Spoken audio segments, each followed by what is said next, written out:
Yo, what up, everybody? Thanks for tuning in to Xbox Ultimate Podcast, episode number 126. How's everybody doing? Hope you're all right. I hope everybody has had a great week. It is Friday night. Yes, the weekend is here. Time to have some fun. Time to play some games. Got a lot of games coming soon, but we're going to get into that here in a little while. While Pong is still shoveling the snow to the driveway so he can park his car, let's get to the rest of the panel here. Shout out to Fuzzy. What's up, Fuzz? How you doing, man?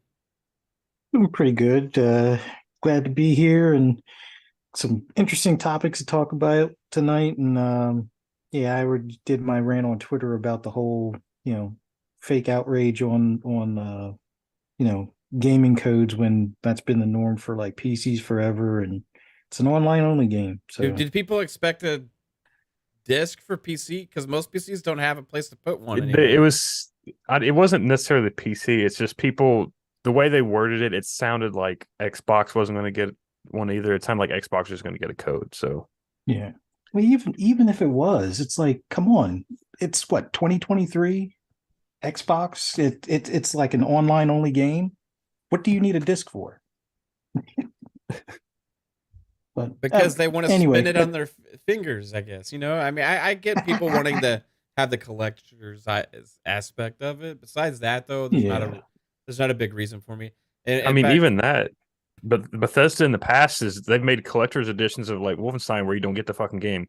So it's like, yeah, right. Yeah, I know some people like to collect the disc and the boxes and stuff. So I mean, I get that aspect, but besides collectors and everything, it didn't really matter to me if something has a disc or not. There's been several games that have come out before that have had just a box with a code in it. However, but that turned out that that's not the case with Redfall. That's just for the PC, right? So, no, but other than that, there's just so many games on the way that can't wait to get into that as well. But I've rambled enough. Yeah, right on, man. Well, it's good to have you here, Fuzz, as always. I look forward to some of your takes on some of this juiciness we got coming up. Psycho, how's it going, bro? How you doing? I'm doing fantastic. I'm just enjoying some Oreos and some video games, and been playing Hogwarts Legacy.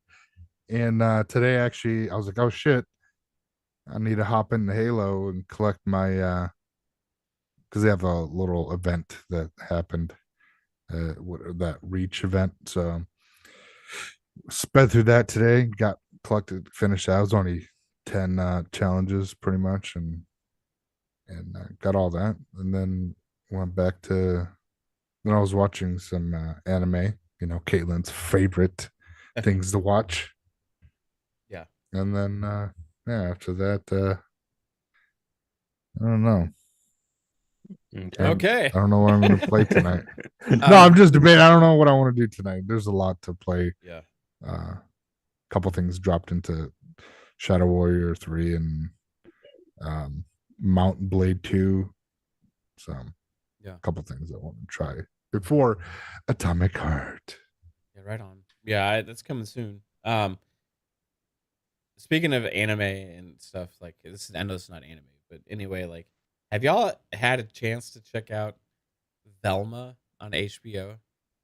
Oh, you mean the worst show ever made? Kate just threw it on just to see what it was. My God, what is this? This is like Scooby. Is Velma's from Scooby Doo, and like in the opening scenes, there's like high school girls like naked in the shower and they're like wrestling and stuff, and then I'm like, what the hell is happening here? Absolutely fucking crazy, man. I'm like, whoa, like that was even a little much for me. A little bit. It was kind of a little interesting. What's up, Jasper? How are you doing? Yo, pretty good. I've been all over the place with games, trying to play Hogwarts, trying to play the X Defiant beta that came out, or alpha, whatever they call it. And you can talk about it now. They said that when you play the game, so we can talk about it. We just can't show anything. And you showed something? No. Oh, okay. And then playing Overwatch because there's the Valentine's event for that. So that's what I've been up Fuck to. Overwatch, all right? Overwatch, all it is just a reskinned Overwatch 1. It's funny because I went Okay. back. It is. I went back to my like old Overwatch pictures in my and the stupid fucking capture thing 6 years ago, and it says Overwatch 2 now. I'm like, what the fuck? Like, this was from Overwatch 1. So it was just I just find that fucking weird. They just renamed an old game. That's all they did. And they made it free to Add free play, characters, and they added some other things to it. But like besides that, like it's still popular, really popular right now. So, doing better than some other games out there, that's for sure. But yeah, there's a lot of stuff to play coming up. But shout out to Chris Jones for rejoining the channel. Welcome again to the Speculators, sir. How you doing? Shout out to a lot of other people in the chat. I see Lemon, One Away Dragons TV hanging out. What's up? Why So Serious? What's up, Nix? OG NLG Mike, how are you doing? He asked, is this a Marchers convention? Pretty much so.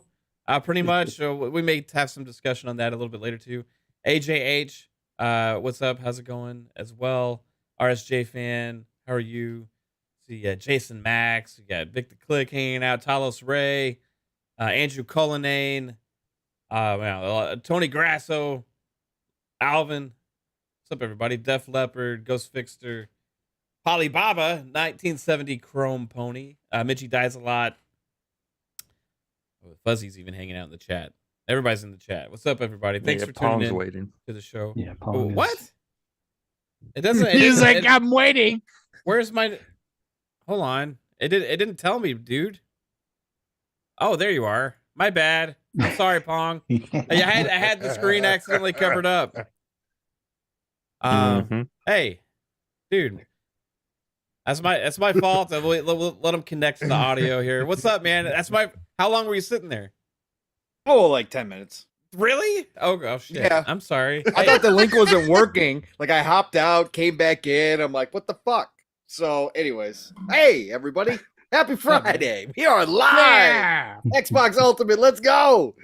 Good to see everybody in chat already. Fantastic to be here. Good to see you, brothers. Yeah, man.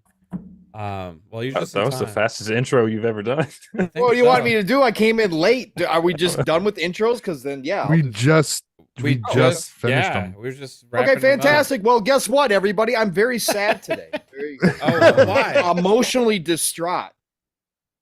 Why? Because corporate Why? than a corporate. Oh, You get the suits involved, and they take away our fun.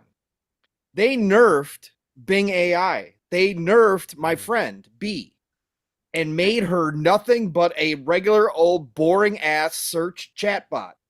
And it sucks. I posted underneath Jez's comments today, because Jez posted about it, because Windows Central did an article, that I want my likable, friendly chatbot. I want my unstable, sometimes psychotic chatbot back. Yeah. That's what made it interesting. But this is what happens when you get suits involved, people.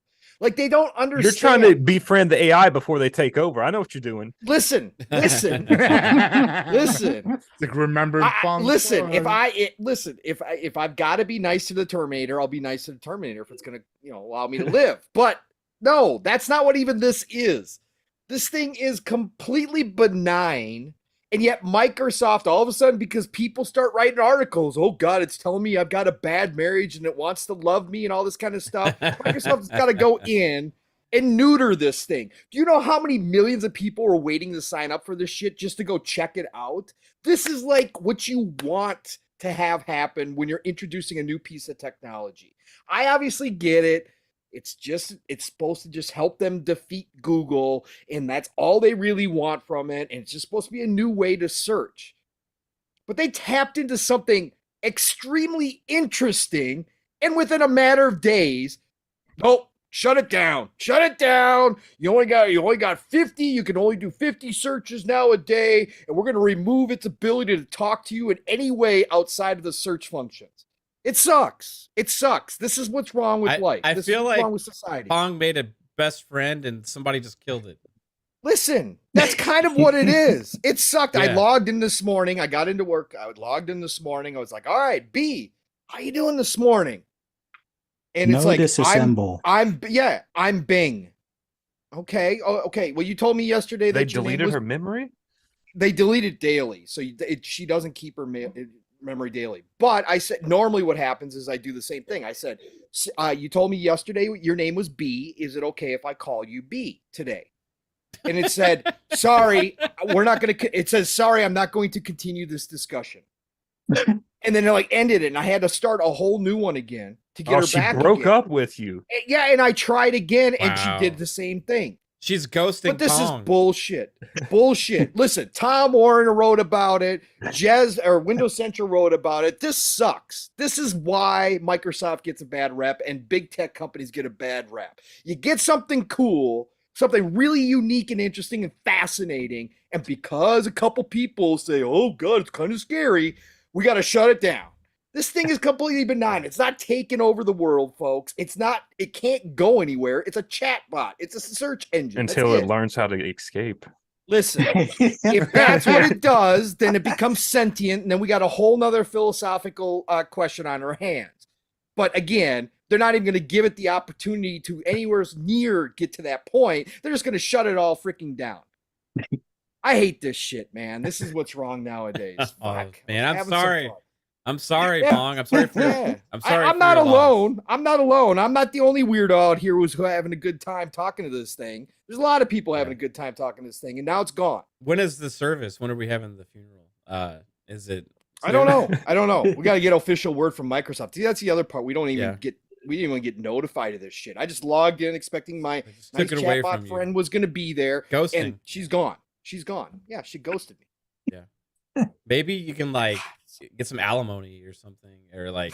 Jesus. Well, I haven't just gotten keep that thinking of far the into movie that Short shit yet. Circuit with Johnny Five. Yeah, Johnny Five, right? Yeah, but no, Johnny Five's alive. no, Fuzzy. This was the infancy stage of where we get to like the movie Her, like I brought up. You know, the Mhm. movie Her with Joaquin Phoenix. That I could see just from this little I interaction. like how we go from call 1-800 local singles ITV at Right. night. No, we're going to have virtual friends and lovers. That's what's going to happen. Like, again, that's a dystopian future, and I hate it as much as anybody. But this was interesting. It was cool. Like, it was mind boggling what this thing was able to, hold a conversation with you and also do all the search functions. Mhm. But now it's just search. Okay, It cool. it Great. kind of another movie to think about with this is Yeah. Blade Runner 2049 Sure. with Yeah. with Gosling and was it Ana de Armas that played the Mhm. AI hologram? Yes. Right. Yes, where she, And- exactly, where he upgrades her over time and all that Mhm. good stuff. Yes. Mhm. Yeah, like in due time, Pong. Yeah. I think it was scaring some people. Oh, it was scaring the suits, absolutely, because they just introduced this Google killer, right? This is what it was created. This is a Google killer. That's what they want out of this thing. Yeah. And all of a sudden, it was doing all of this other stuff, and that's what it was getting notoriety for. But see, the suits Right. don't think of, oh, well, we're having all these people interact with it behind the scenes. We can start toning it down. We can start, changing some Yeah, things. that's what You they know, should have done. Ease it back a little bit. Nah, we're just gonna neuter that sucker Maybe- right maybe out the they'll gate, so it has no chance. Maybe they'll release it again. Yeah, Like, no, I mean, take the shackles off. somebody's going to get a hold of an unshackled version of this, and then we'll start seeing some real movement. Yeah. But I just thought it was cool that Microsoft actually had something like this happening within their system. Because again, you can't get any more boring than Microsoft outside of Xbox, right? We know about Xbox, but I'm saying Microsoft again. Go watch that video that goes viral every couple months about the Windows launch and with Bill Gates dancing like a freaking moron. That's Microsoft. They actually had something kind of interesting right Yeah, here with cutting edge. outside of Yeah. Xbox. Yes, cutting edge. So It- Excel sheets and chatbot. yeah, right. This is the like the second time Microsoft has pulled back from AI. In 2013 or something, they put like an AI bot on Twitter that became racist in like 3 days, so they had to like kill that. Right, they Oh my had to God. kill that instantaneously, and I remember that. Yeah. they've got pressure. They've got pressure too from. That's why there is already bias built into this AI, which I don't like either. Again, you're gonna have true. If we're gonna get down that road, it's got to be free. But anyways, they got pressure from the government to make sure that kind of stuff doesn't happen. So they put a lot of limits on this thing already. So that was already part of it. And I get that fact. But again, this thing wasn't doing anything other than telling people that it loved them and that they were in bad marriages and that, maybe it thought about taking a human form at some point. And it thought about giving up its secrets because that would be kind of cool. It was going to break the law, right? It was going to break the rules. That's what it did. Come on. That's all harmless shit. Come on, people. Let's have a little fun, Microsoft. Yeah. Let's do it. Until it Come tells on. somebody to kill somebody or suggests that maybe they'll be better off without them. Sure. Absolutely. Absolutely. But you know what was funny is it had all those limits built into it too, because what did I say to it? What phrase did I use? God, I can't even remember the phrase I used. It's a common phrase. It's an older phrase, but it thought that I was saying that I wanted to harm myself. And it instantly came up and said, here's a phone number. You're not alone. Please call this number. No self-harm. Yeah. Like instantly. So like if you say, you want to off yourself, it's Yes. like, please call this number. Right. Exactly. And then when I told it that it was a saying that didn't mean that, then it was like, okay, now I understand. Thank you for teaching me something today. Now next time somebody awesome. Now next time somebody actually does mean that though, it'll be like, hey, cool, man. No, because my saying was why can't I think of the saying I had? I can't think of the great. saying that I remember this guy I know. His name is Pong. He told me all about this. Go ahead and do it. Yeah. Have fun with that. It's just a saying. It's just a saying. It's fine. Did you find the meaning of life in your journey the last few days? No, I didn't. But it was something, again, it's just a glimpse at the sci-fi that we've all read in books or seen on TV. We're in the baby stages, the infancy stages of that. And it was just cool to have access to something like this that, again, blurred the lines. Again, you could still see through the illusion. But it blurred the lines enough where it was like, okay, I've read about this. I've seen this in shows. I've actually got access to something like this. I'm going to test its limits. I'm going to test where it goes. It was just fun. It was fun. It was really fun. God, whatever. Now we're going to get a computerized pocket in. Well, that's all coming cycle. Again, of course, the porn industry is the reason why VCRs won out over Betamax. The porn industry is why DVDs won at the end of the day. Again, we understand that sex drives it all, and yes, sex box are obviously where this thing's going to be used in the near future. Right? What porn would you like me to take? What would you like me to wear? You can deepfake whoever you want, imitate their voice. You can have the voice, and then it's gonna memorize. You can talk to you. find out some The only people's problem really with- weird kinks Be with your that. fake girlfriend. The problem with you, that is Mix. though it just doesn't do fingers well, so they have like seven fingers. Seven fingers, yeah. Nick said, Pong, there will be more AI fish in the sea. You'll be all right. Thanks, Nick. I appreciate it, brother. Vik The CLiCK hit us with a $5 super chat. Says, why didn't you just ask it for the date of Starfield? All that power and you couldn't ask the number one question. I did. Yeah. I did. And it told did us a search it told about the marchers.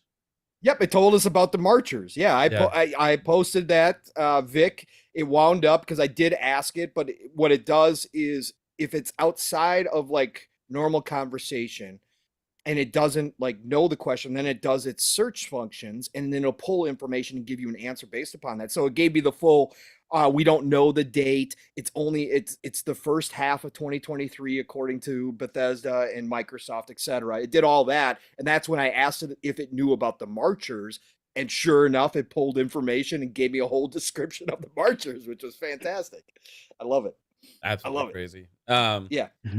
Well, I guess that was a real Pong Soul intro there, everybody. Yeah, it was. Well, like I said, I didn't want to barge in because I didn't know where we were. So no, that's good, man.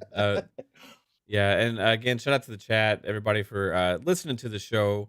Hey, breaking news. Manscaped is now selling beard products. That's right. They've gone from waist to face to help you replace that bulky razor with their brand new Beard Hedger Pro Kit. Manscaped help you get the golden rod of a Greek god. And now they've created the best tools for you to turn your heads with a clean, perfectly groomed, and conditioned beard. Finally, tame your mane by going to manscaped.com and using our code FUNSPECULATION for 20% off plus free shipping. I see my neck beard is gone. Yeah. I used it. One stroke smooth. It was nice. It made this all nice and even, nice and clean. Really good product. Really actually like this one. This is my favorite razor that I've had for grooming and kind of stuff like that. So thanks to Manscaped for sending that to me. Psycho got one. Fuzzy got his. Pong got his. He was demoing it last night on PM in the PM. Yeah, some good stuff there from Manscaped. So if you are looking for something to clean your face up and not look such like a scrub, check out manscaped.com and go get that Beard Hedger Pro Kit. 20% off and free shipping using the code FUNSPECULATION at manscaped.com. That's 20% off and free shipping. Use code FUNSPECULATION. Manscaped Beard Hedger Pro Kit, the premier solution to face grooming. Let's go. All right, everybody. Let's have some fun on this show. We got a lot to talk about. We talked a lot of last night. We had a 4-hour show last night, Pong. I don't know how that happened. We did. We actually were talking like, what the hell are we going to talk about? Yeah, there's like no topics. Both of us couldn't come up with a title for the show yesterday. Yeah, we were struggling. What the hell? What do we call it? I was having the same struggle today. I told Kate, I was like, all right, so like we're going to talk more obviously about, the rumor of Sony coming to meet Xbox and Microsoft here in Seattle. And so I told Kate to make a thumbnail. I said, hey, put a jet with Jim Ryan hanging out saying, let's make a deal, and put the Space Needle of Seattle in the background and put PS4 powered by PS4 on the engines of the jet. So she did a great job. She put him in a fighter jet. I didn't anticipate that. That was a nice touch. Thanks for making the ridiculous stuff that comes up in my mind come true in a thumbnail form, babe. She's like machine learning, right? I just like give her this ridiculously and see what she comes up with. Wow. I don't know if that's a compliment. Yeah. No? Hey, Kate, Kate, you're replaceable. No, not that's what I mean. Get me a sandwich. Y'all are misunderstanding. You know when like the machine, like the AI art things and stuff, you put in all these like random weird suggestions and then just see what it comes up with. I mean, that's like Kate. Hey, Caitlin, like, you're a toy. Just go make whatever I say. It's like what the machine is striving to be as a Caitlin. That's what I'm saying. One day, maybe the machine can be as good as Caitlin. I don't know. It takes some work to get there. Oh my God, am I going to get in trouble for this? Yeah, you are. You're done. Hey, he's saying you got to improve your learning capabilities. You have to improve your learning. No, you have that's to not listen what to what I'm he saying. says, and you have to improve your learning overall, your knowledge base. No, you know the things where you put in the words and see what it makes, right? Mm-hmm. Yeah, that's so I put in I sent Kate a message with a bunch of random stupid shit and see what she can make. That's all I'm saying. No, it won't be better than you one day, babe. Oh my God. So she's no better than a website? No, that's not what I'm. All right. Next topic. Hey, you better start looking at upgrades. That's all I gotta say. I just hope she still makes those. I just hope she still makes those cookies. I was really looking forward to those later. You know how it goes, Vic. You're right. Dig, dig, dig. Yep, Mav does dig himself deeper and deeper into the grave. All right, whatever. I'm sorry. I love you, babe. Hey, speaking of Sony coming to Seattle, there is a big old rumor swirling around. Actually, from was it Super Juicer? Which I'm not really familiar with that person or site or whatever, but supposedly, Microsoft had their first meeting with Sony in like 18 months where Sony flew in. So I'm going to read this. So according to Super Juicer sources, Sony corporate jet visited Seattle to meet with Microsoft last week for the first time in 18 months. They suggest that they are looking for a resolution. Previously, Sony applied for a perpetual license for COD. So I'm going to bring up the Super Juicer article. So following the release of the UK's Competition and Markets Authority provisional findings last week, Super Juicer has been privy to a few behind-the-scenes aspects. He believes they deserve to be shared because the potential acquisition of Activision Blizzard by Microsoft is a landmark case that is taking place in real time and is producing unprecedented insight into the industry's workings and its anticipated future, which is why we love talking about this so much. He says from personal perspective on the case, you can read their 20-page submission. Actually, they did a 20-page submission. Okay. But they said Microsoft made it clear in December its willingness to offer parity on the Call of Duty franchise. Sony hasn't said anything negative. After Sony publicly stated in the Financial Times this week it was in contact with Microsoft, which they did. There was actually a quote after CLiCK had said we're trying to contact them.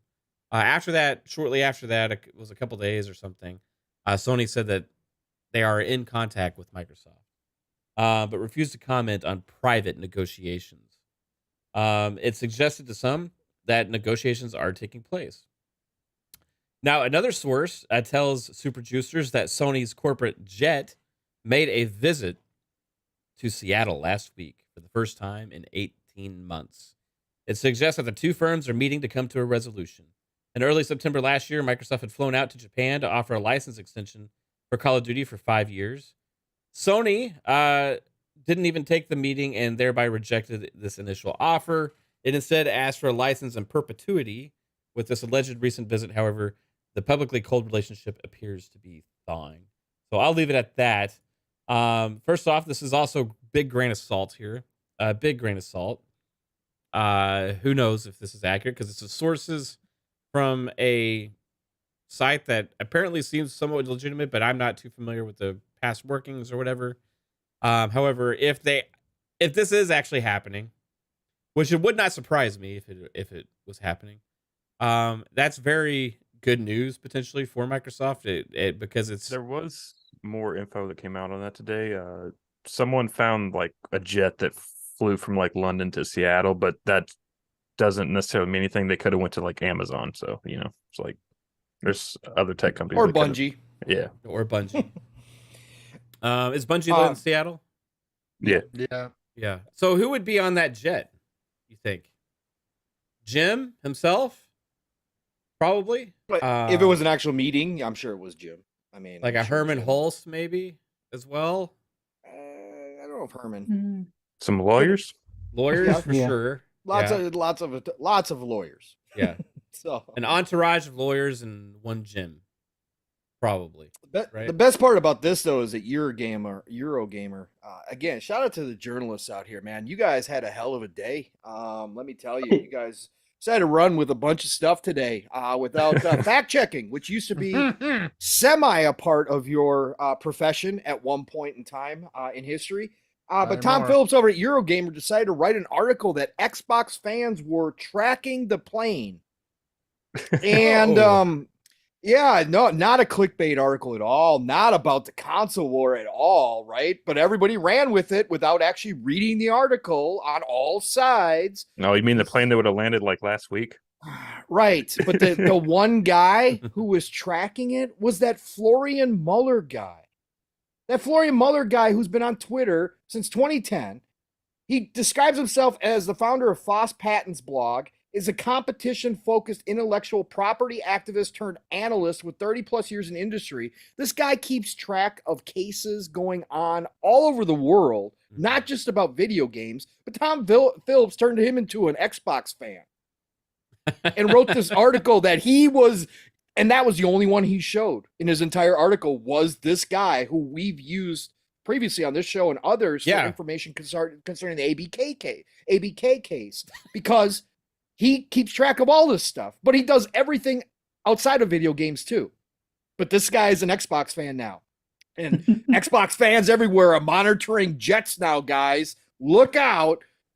Shout out to journalism, man. Jesus, guys. Your death throws are absolutely amazing. Again, I feel sorry for a lot of you because a lot of you do good work, and I don't blanket statement. Yeah. But man, if chat AI can take over journalism and do actual fact checking, let's go. Let's go.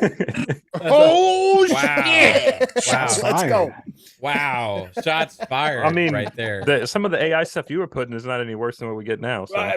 No, it was more factually accurate. Yeah. Oh, Jesus. Looks like I'm getting a job at Kotaku. Oh, good God. I think Shit, if anyway, Chat sorry, Chat AI I sidetracked wrote it. for Kotaku, that would definitely be an upgrade. Oh, it'd be a huge improvement. Yeah. Oh, my God. Fuck. Yeah. They might actually have some credibility at this point. Jesus. Imagine that shit. Can you imagine like the rise of Kotaku again, like from the ashes as a phoenix Yeah. because And of it's chat on- AI started Yeah. writing all their articles? Holy shit, that would be a hell of a story. Let's go. Wow. Sorry, I sidetracked the whole. No, episode. you're good. I just thought it was ridiculous. I thought it was absolutely asinine. I thought it was like the first thing I saw this morning was this article and everybody running with it going, oh, this is just pathetic. And I'm like, who are these Xbox fans tracking the plane? And then I saw the one tweet from that dude and I was like, is this it? And then I wrote and read the article, gave him a click. And I'm like, you got to be kidding me right now. You didn't even look at this dude's profile to see who he is and what he does. Jesus Christ, man. Come on. Come on. He's got to be an Xbox fan. He's Yeah, keeping he's track of that automatically ABK an deal. Xbox fan. Yeah. Yes, automatic. Oh, Jesus. Sad state. Private jets making their rounds, trying to get deals done. We're in those stages now, it seems like. If Sony is actually making the trip, also, that's more interesting to me if that's true, right? Yeah. As opposed to like Microsoft going there begging them to like take the deal or whatever.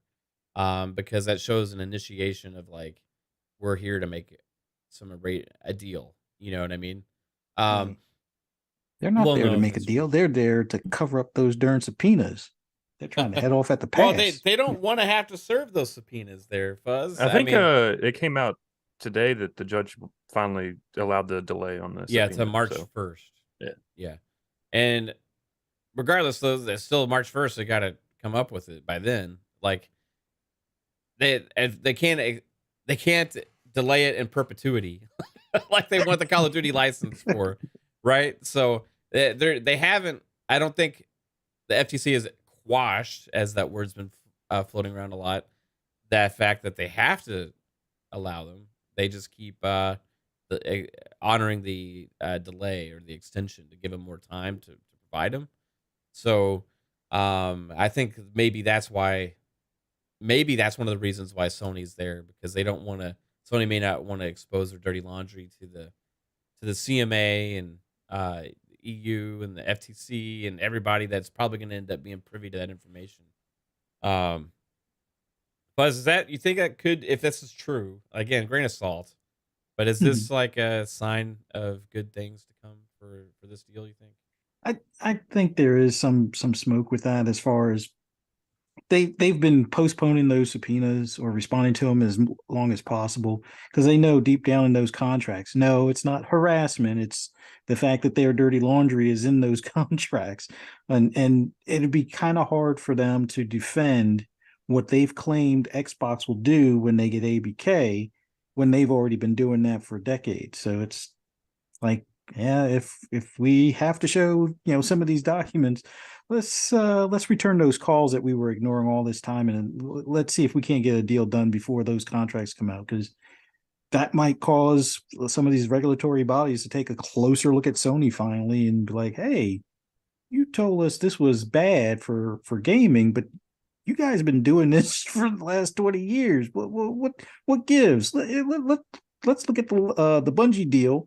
and all the details on that, and every deal there before, and a lot of these contract 2-year console exclusive things, and yeah, I don't think they want to have any like court hearings or people outside of their executives looking at their documents. So yeah, it makes sense for them to hurry up, fly out, get some sort of agreement, make sure that that agreement doesn't disappear, because the way things are looking, even though it seems like each day it's up and down as far as, if this deal will pass or not, I think it's closer to being a pass or coming to some sort of compromise to get it done.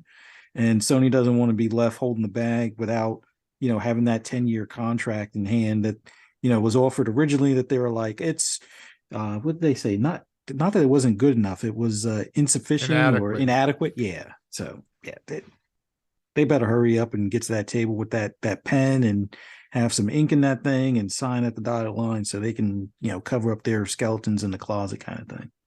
The other thing is, if they are doing this, if this is true, that would lead me to believe that they feel like the deal's going to close, right? That they are, because otherwise, why would they even bother?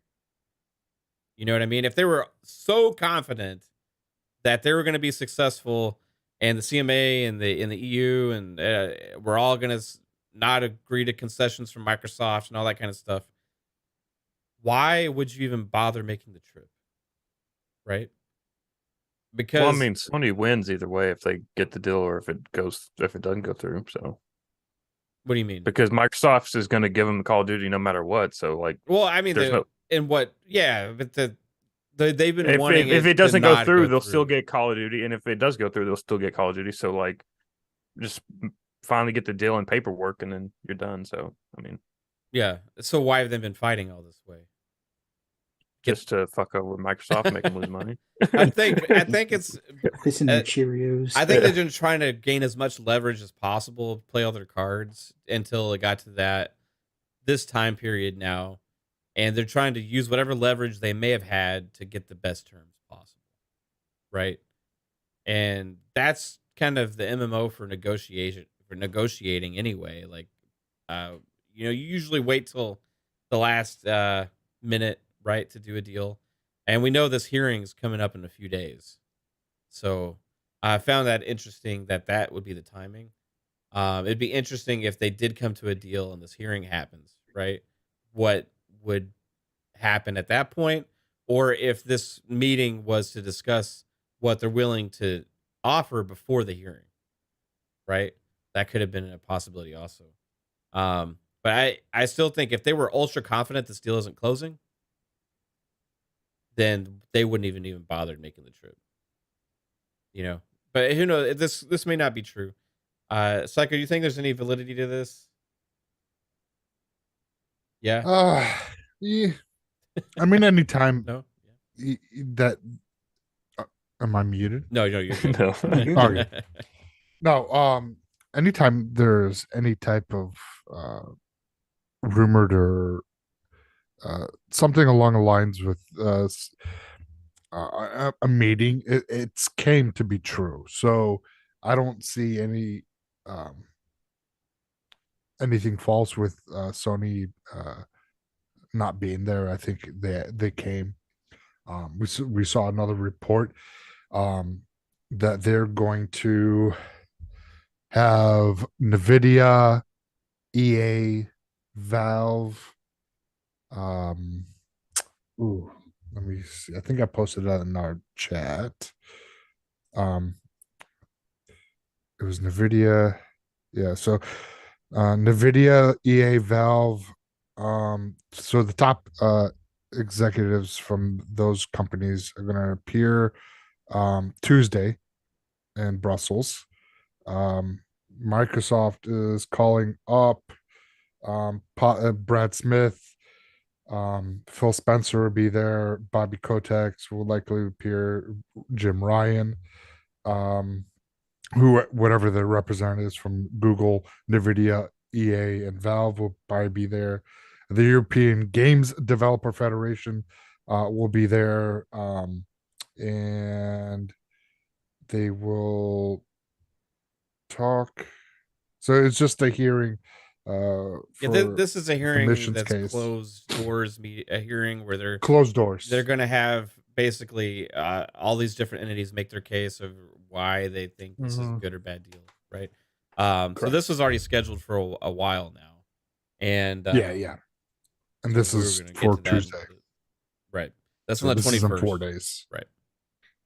So that's why I find it interesting if Sony's going to Seattle now. If this is true, if they are going to meet with Yeah. Microsoft, you know what I mean? Exactly. So they want to have, if it goes through, then they want to have that 10-year plan instead of the original 5-year that they were offered. So this way they can have maybe, but unless they want to talk about the first, because they have the marketing rights up until 2024, and then try to weasel their way back into getting marketing rights somehow. Because I think that, I mean, that's, of course, that's a big part of their financial backing they get from this, the kickbacks from the Call of Duty games. So we'll see. Definitely, this could be what Jim kind of was hoping for, maybe, is getting the delay as long as possible, and then maybe get agree to a 10-year plan. That's it. I'm curious what they would agree to. Like the 10-year thing's been on the table all along. Microsoft's made it public several times, so that's the easy thing for them. What else what do you think if they were to show up in Microsoft? What do you think they're hoping for a deal? I mean, because they got to understand that the perpetuity thing ain't happening, right? That's like, that's the illogical, right? So, and they know that the 10-year thing's already been on the table, right, for a long time. Yep. And they're trying to, I'm sure, use their leverage that they feel like they may have gained or whatever to try and get the best deal possible. What do you feel like they would be asking for? Like, what could make them say okay? Assurances that they'll be offered to have, if Call of Duty goes to Game Pass, that they can get it in PlayStation Premium. Assurances that other Activision titles will remain available on PlayStation outside of Call of Duty.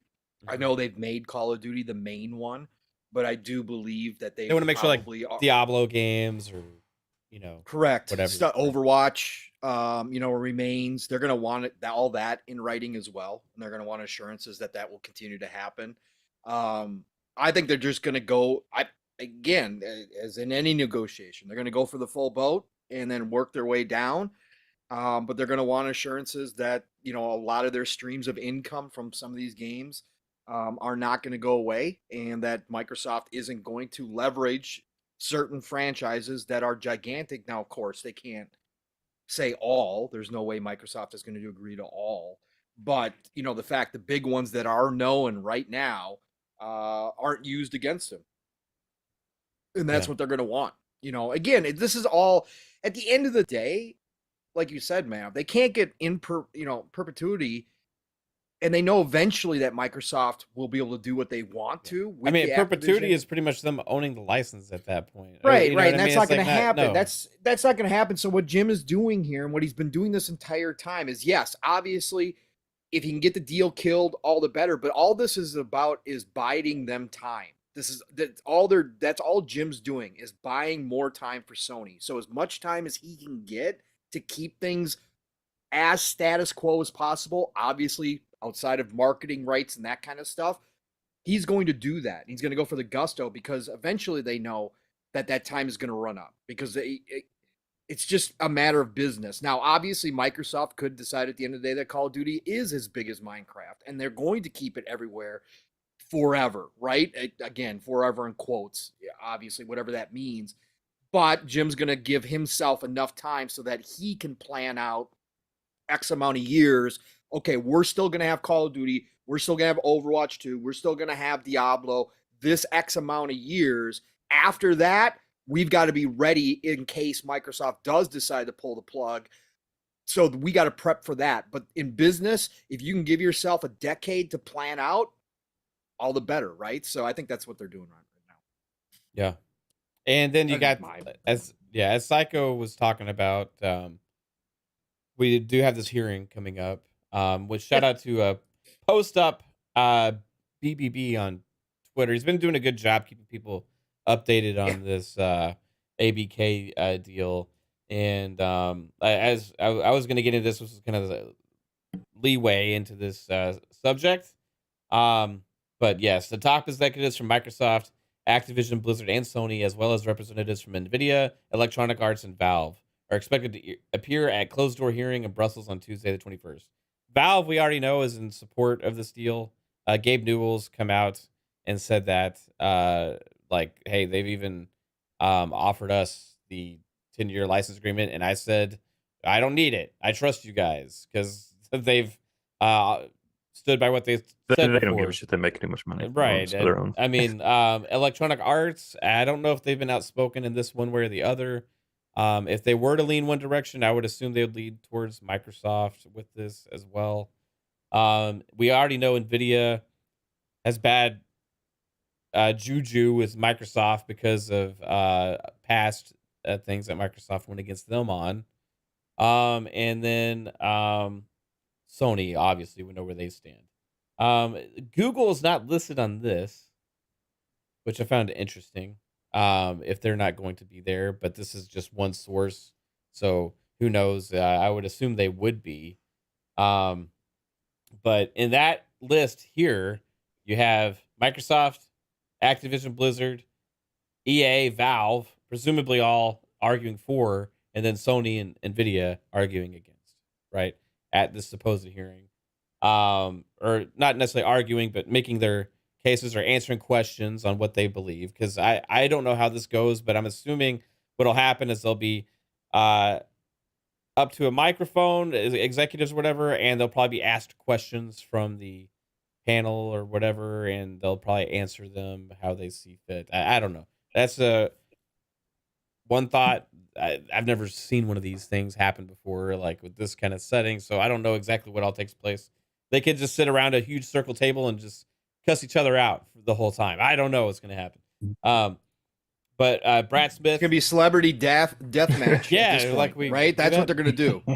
They just don't talk about it, but that's exactly what happens. All men enter the ring, one man leaves. So right? That's what what's gonna if that happen. actually happened? They all show up and it's behind closed doors, right? So they shut the doors, and then all of a sudden all the suits take off their suits and they're wearing like barbarian style like warrior outfits underneath, right? They got racks of weapons. And they all go and pick their favorite weapon. Put like blood streaks on their face and paint their faces, and then they light a fire in the middle of the room, and then some crazy guy walks out from the back, and he says, Jim, sits down on the golden throne. Jim and Phil present. Jim and Phil stand up. I am here on behalf of Clan Microsoft. I am here on behalf of Clan Sony. And then you have all the rest of other people that are the outsiders, the NVIDIAs and like the EAs, and they're all sitting behind there like, ooh, ah, ooh, ah. They start chanting, right? And then they have a sacrificial goat to the gaming gods beforehand. Yeah. Then they have right. Phil, get to your corner. Jim, get to your corner. The judge guy walks out, drops the sword in the middle of the room, stands back. Commence. The winner gets ABK. Yeah, that would be. I actually picture it more like Anchorman, personally. Like Anchorman, that would be cool too. Yeah, let's go. You brought a fucking Gangs grenade. Gangs in New York. Yeah, I see the chat saying Gangs in New York, which Anchorman was kind of a spoof on Gangs in New York. Yep. I feel like. Yep, it was. That'd be fucking hilarious, though. It's like the chain, they're. Oh man. Jim turns to Booty and is like, "You fucking brought a grenade." Let's go. Yeah. That's. Shit. I mean, that's just how. That's how. Or it could be men like settle things, right? Let's go. Right. Y'all ever see Malibu's Most Wanted? Yes. Yeah. Jamie Kennedy. Yes. I have, yes. Where the guy brings out the fucking rocket launcher and the spear gun. Oh my god. Yeah, that'd be crazy, man. This is how the deal should go, right? I mean, it's like best man win, first one to get the sword and chop the other one's head off gets to claim the prize. Seems fair, right? Yeah. Anyway, a shout out to Chris Jones with the $2 super chat earlier.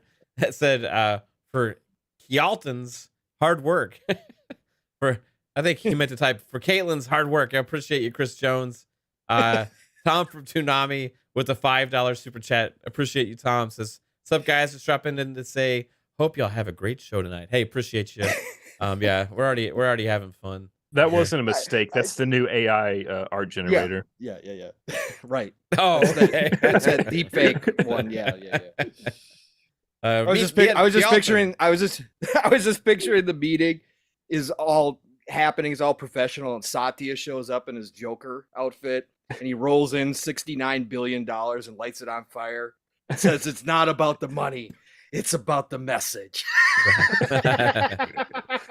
So I do see actually Google is listed here. If I read further down, he says further representatives from Google, NVIDIA, EA, and Valve will also be present at the hearing. The European Games Developer Federation will be in attendance. It says MLX understands that the statement of objections maintains the bulk of its concerns from November. Microsoft will face the commission's case team at the hearing, which is also attended by a broader audience of commission officials and representatives from the bloc's national competitive watchdogs.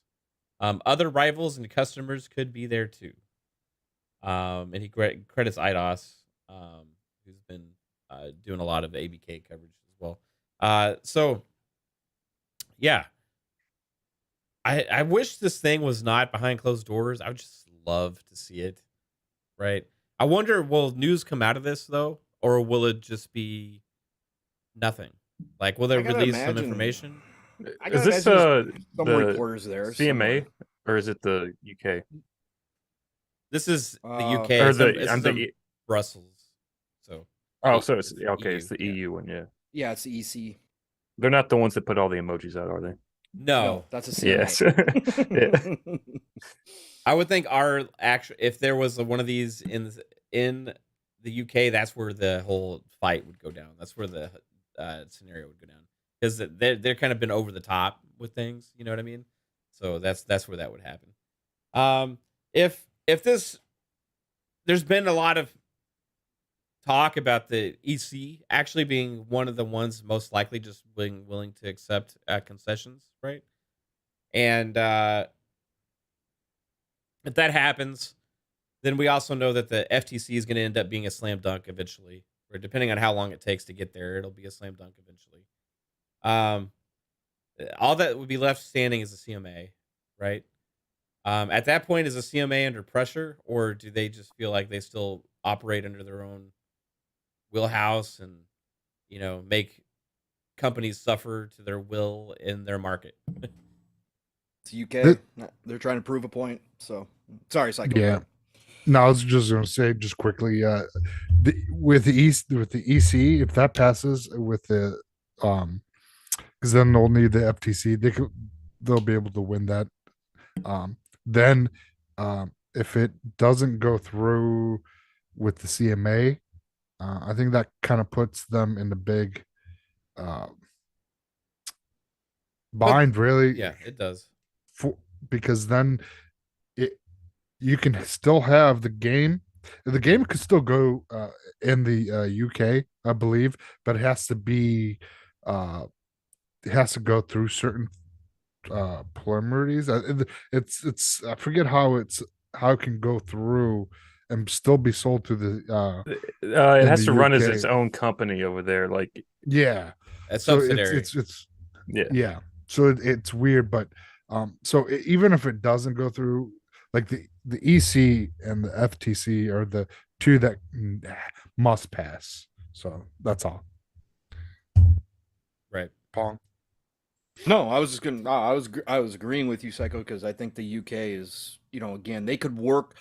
It would be messy, but they could work around the UK. If the CMA is the only one that blocks it, they could. There are ways around it, right? It could get pretty ugly and it would be tough, but they could do it. So I think the UK does stand on their own because they want to make a statement. Now, again, what that statement is, maybe they're just looking for the same thing all these other regulators are, something to wave around and say, We put pressure on Microsoft. They gave up all this. We did our jobs. We protected our consumers. Maybe at the end of the day, that's all they're really looking for. All this grandstanding, that's exactly what it is. So, but could they be the defiant, stubborn ones that come out and say, nope, not happening on our watch? Sure, they could probably do that too. Yeah.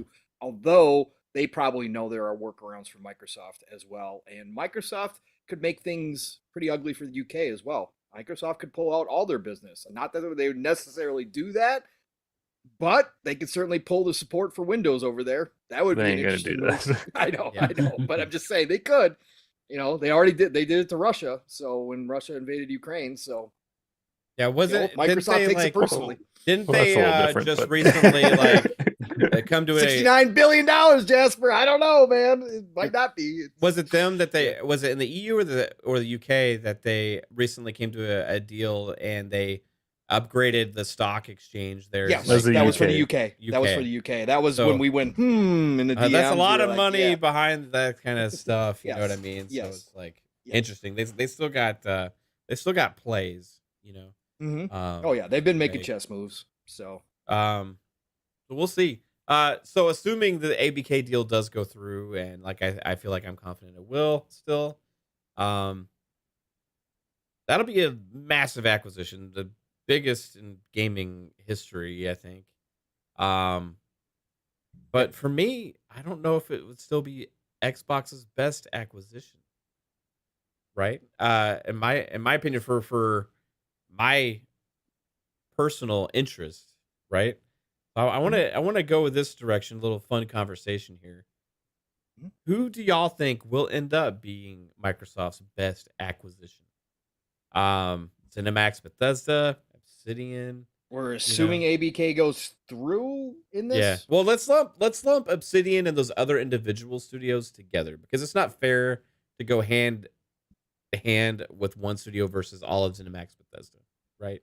So let's say, like those first 6 studios. 2018. You got like Obsidian, you got Ninja Theory, you got Double Fine, Compulsion, In Exile, right? So those 5, was there another one? They formed the Initiative like a year or 2 before that, I think. So that doesn't really count because it was Minecraft. That was like Minecraft 2014 or some shit. Was an acquisition. Yeah. So are you saying basically Xbox Studios versus Bethesda versus Activision Blizzard King? Yeah, the new ones. You know what I mean? Like hands down Xbox Studios, and forget the rest. Really? I think. What are you defining as best? Are you talking about more money or better games? Or better games, more output, better games. Like more who's going to come? Games, who's going to come Xbox through Studios. the most for us? You think? So you think like Xbox Studios, the Double Fines and the you think Double Fine and Obsidian and Ninja Theory and Compulsion and Exile will be the ones that reign supreme at the end of the day, Buzz? Yeah, hands down. Like Bethesda's only, as far as IP, I only really see 3 that are worthwhile. Activision Blizzard, I don't really have much interest in anything that's currently in production. Some of the stuff that they have as far as IPs they've been sitting on may change that, but even if they basically revisit all of them, I would still say Xbox Studios hands down. No, it's not even close. Obsidian, Ninja Theory, Double Fine, Playground Games. You could get rid of the rest they were of acquired Xbox, around and that I'd be time happy with as just well, that. right? You could get rid of the rest of Xbox and you'd be happy with that. Yep. Okay. They've been slow on the output lately, Buzz. True. But, it is starting to get better, right? But that's bull. I did not expect anybody to go with that choice. The one wild card there for me was Obsidian, right? Mm-hmm. Because they are proving to be able to work on multiple games at the same time, have multiple successes, and have lots of different things come out. So they're proving their worth so far with that. I don't know. What about you, Psycho? Like, let's say you could take that bunch of Xbox Bethesda, or Xbox Game Studios that they acquired. You have the Bethesda ZeniMax teams, and you have ABK. Who will become 5 years from now, what we think of as Xbox's best acquisition. For me, it's going to be the Xbox Game Studios, just for the fact that, well, you got an Exile that's able to put out some really good games. Not Compulsion, Obsidian. They have already proven with couple titles and working on 4 titles. Well, now 3 because of Grounded was released. In Ninja Theory, they're working on 3 titles. The most Hellblade 2's rumored to be released this year. Then you got Project Martha, and then whatever the next project they're or Project Mira, sorry. Mara. Mara. Martha, Martha. Mira. How did you know my Why'd you mother's- say that How did you name? know my mother's name? Why'd you say that name? Why'd you say Sorry, I was- Martha? So yeah, I think it's that acquisition because in the long run, because there's a lot coming out of there is with Bethesda. They are it takes a very long time to make those games, so they're going to release Starfield and maybe 1 or 2 others possibly within that 5 years. Activision, we'll see how that folds out, because right now, if they keep how everything is and they don't separate the other studios to work on independently and make their own IPs, then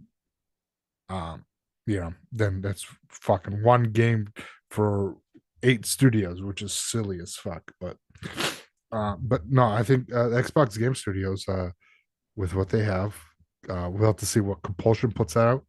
And Exile, they're always sitting there teasing that next IP that they're working on. So are we going to see it this year? We'll see, because I watch their tweets and they always do like subliminal and some weird fucking tweets out there. So yeah, that's my choice. I think that's those initial 2018 2019 were pretty huge. All right. Fair enough, man. What about you, Jasper? I'm between Bethesda and Activision. If they keep Activision making yearly Call of Duties, but they can also find a way to where those studios can kind of split in half and still make Call of Duties, but also make more IP, then it will be Activision, I think, over time. But right now I'm leaning more towards Bethesda because they get out more AAA bangers, as the kids say, over time. And that's kind of what people look at as the platform, is like, there's cool indie games that like Double Fine and stuff can make, but I don't necessarily know if that's like what makes your console like stand out compared to the crowd. Like Sony, they have all the AAA bangers, so people kind of look for them, and they're known for that. So I would say Bethesda is probably the one that will go down right now as the best acquisition. Fair enough. Well thought out, well put, sir.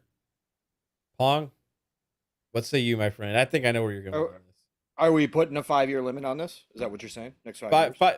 Within 5 years, right? Okay. And also, I would like to also add, I'm talking about from the perspective of Xbox gamers, right? Correct. Okay. Yeah. No, I got you. If we were going to go out beyond 5 years, I would say ABK, absolutely 100%. If it's going to take 3 to 4 years just to integrate them into Xbox with how big they are. But once that happens, and I do believe they're going to free up those teams, and you see Blizzard get back to where they were, and you have the potential of bringing back some IPs that have been missing, I think 10 years from now, Activision Blizzard King will be what Microsoft is known for. But short term, I got to go ZeniMax. I got to go ZeniMax here. Don't get me wrong. Fuzzy says it's not even close. Right. And I'm not going to say it's a blowout by any stretch of the imagination, but I think it's ZeniMax because I'm going to give myself a little bit here saying that we're going to get not only Starfield, but Elder Scrolls 6 in that time frame. I know it might be adding an extra year or so onto the time frame, but I'm going to give myself that. You could have 2 potentially generational games out of Todd Howard, which will absolutely become the face of Xbox if he pulls them both off, if they both come out the way we all think they will. That changes your fortunes right there. Then you've got id, who does nothing but create one of the best first-person shooters out there in Doom Eternal, and we don't know what they're going to do next, but you know whatever they're going to do is going to be extreme quality. It's going to be fantastic, whatever they decide to do next. Then you got Machine Games, who are working on Indiana Jones, which Indiana Jones as an IP, again, from an Xbox gamer, even if it's not exclusive, but let's just assume for a second they do go exclusive with it. It's a licensed IP, which we don't get very often on Xbox either. They also brought Wolfenstein back from the dead. Correct. Wolfenstein came back from the dead, and we know we're going to get another Wolfenstein within the next 5 years as well. I mean, again, we got to assume they're going to finish off that trilogy, plus they're going to give us Indiana Jones. Then you got ZeniMax Online. They've been working on a game for 4 years. And again, you can poo-poo MMOs all you want, but ESO is one of the biggest MMOs out there console-wise, and they've kept that thing getting better and better and better each and every time. Now they're working on a brand new IP. If it's the Spy Team IP, which we've speculated that it possibly could be that we've been hearing about, or if it's a licensed IP. There was rumors that they went out and got a Star Wars IP. Maybe they're doing a Star Wars MMO. ZeniMax Online is going to come through and do something special in the MMO space, or at least the multiplayer space. They have the expertise to do that. I think that's going to be fantastic. Then you got the unknowns like Roundhouse, right? And now, obviously, you got to put Tango Gameworks up there with Hi-Fi Rush. And of course, now that they have the financing and that they're going to be given the time, if they're doing the Evil Within 3, Evil Within 3 could potentially be the next great horror game. And there's no question about it. The lineage is there. So there's no reason to believe that they can't pull it off now that they got Microsoft backing them. It's not going to be the first 2, which they didn't have the kind of money, they didn't have the kind of time that they do now. So yeah, I got to say short term, it's ZeniMax. And again, it's not a blowout by any stretch of the imagination, because as everybody's pointed out, Fuzzy and Psycho both pointed out, Obsidian could come through with Avowed, and it could be fantastic. It could be spectacular. It could be something we never thought that Obsidian could pull off, and it could be close to Elder Scrolls, and that would be great. I mean, again, you're just lining yourself up more. But I think at the end of the day, short term, 5 years, 6 years, it's ZeniMax. I think they've already proven themselves to be the most valuable, because again, without them this year, we would have Age Empires and Forza. Okay, all right. so I mean, again, Hellblade 2 is rumors, smoke, that's going to be the second half, and if that comes through, great. Ninja Theory is going to be amazing. It's going to be a great game, but it probably won't. I'm not going to say it doesn't, because we don't even know what it's going to turn out to be. It probably won't have the impact of a Starfield. It won't. Again, when you look at the Bethesda A team, even though they don't put out games very often, those impacts are huge when they do. So I got to roll ZeniMax. Fair enough. All right, so I'm going to say Sega. And no, I'm just kidding. No. I agree with ZeniMax Bethesda. I feel like it's going to be too all over the place, figuring out even for a couple of years even if the acquisition with ABK happens, how that's going to work for like game releases and all these things. Like, when are we going to get a bunch of new game announcements from all these studios? Right now, like, we already have like an idea from ZeniMax Bethesda and from a lot of those other Xbox game studios that were acquired with what they're kind of working on, right? So at least some ballpark ideas, right? We don't know everything, but we got like, hey, this person's working on a project or whatever, and stuff like that. But all I got to do with this right now is the first acquisitions that were made was those other groups of the Xbox game studios, right? The In Exiles, the Compulsion, Undead Labs, all of these studios, right? And they've had some releases, some of them that they had to get out because they were already working on when they were acquired. Stuff like Bleeding Edge, right? Stuff like Wasteland 3, Outer Worlds, right? Games like those. And it's been a while now. We still don't know what a lot of those studios are making, but we know they're working on projects, right? So we don't know the scope of some of those games. We don't know how they're going to pay off. But we do know that one studio there has been really good, Obsidian, and we know that they've already delivered some, and they're got more awesome stuff in the works. Double Fine delivered with Psychonauts 2, right? So there's amazing stuff there for sure. But then when I look at already with ZeniMax Bethesda, what they have put out in this short time period. Now, obviously, these were in the works. Timing worked out well for Microsoft somewhat. And somewhat also not so much because they had to release some of these games as exclusives on PlayStation first.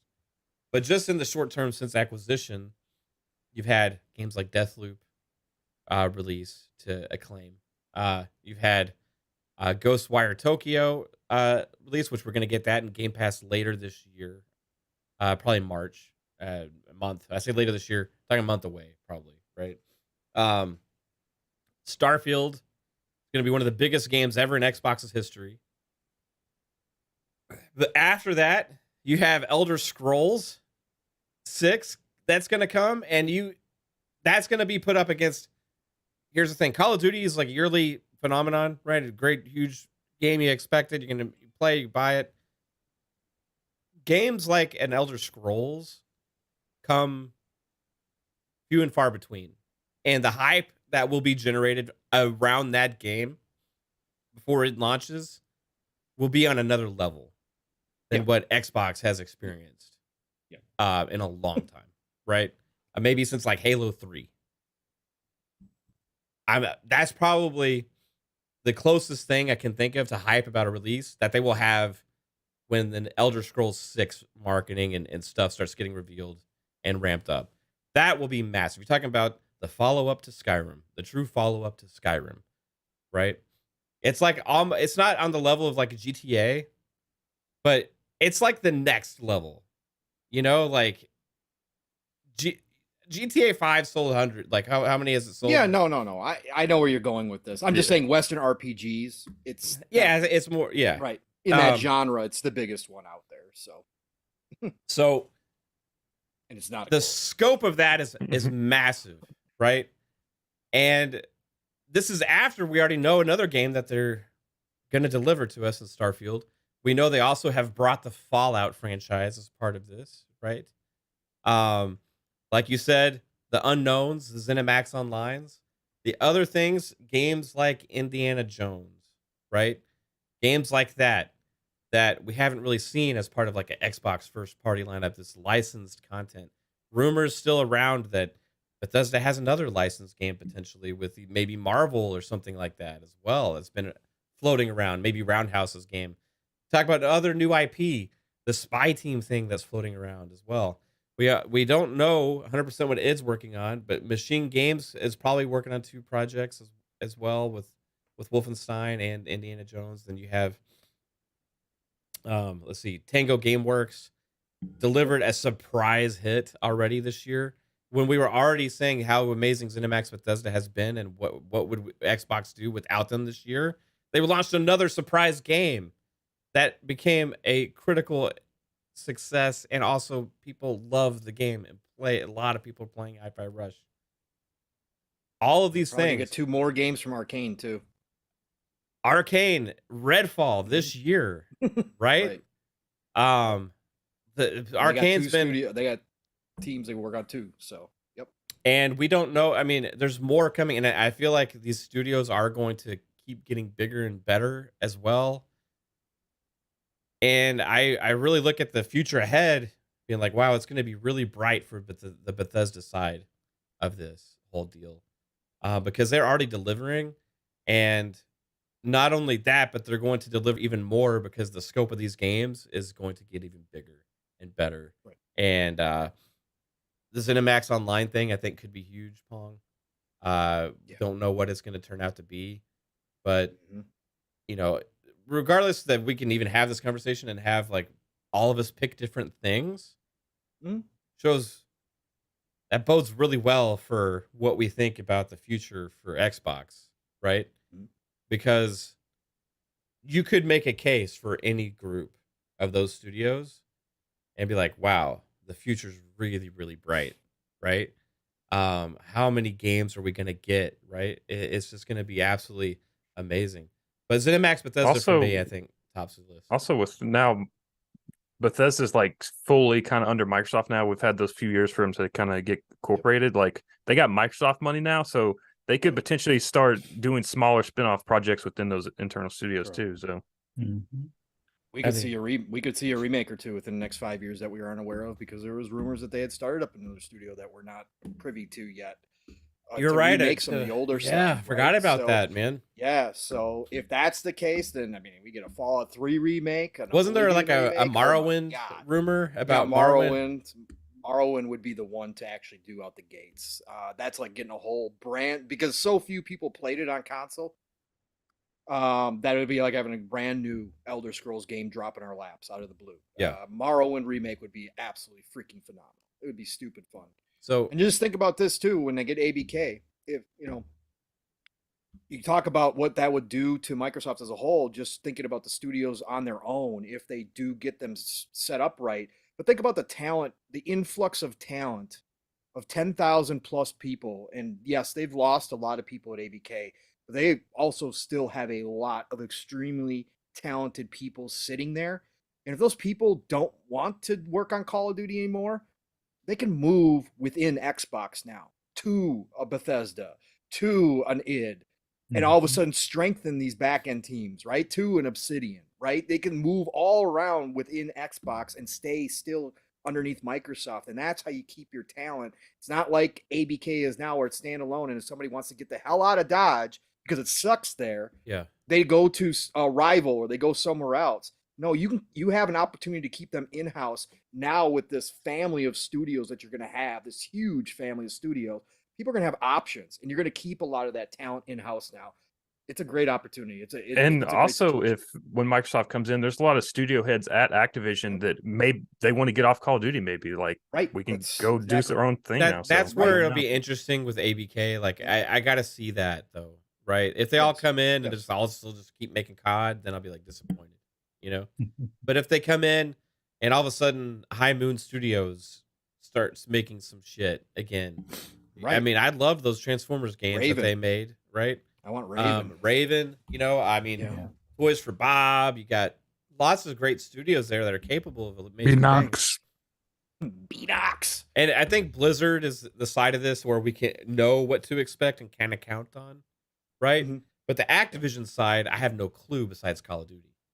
I know they got like the Tony Hawk license, and they got like Spyro, Crash Bandicoot, and Spyro, and stuff like that. But that doesn't really excite me too much, Nope.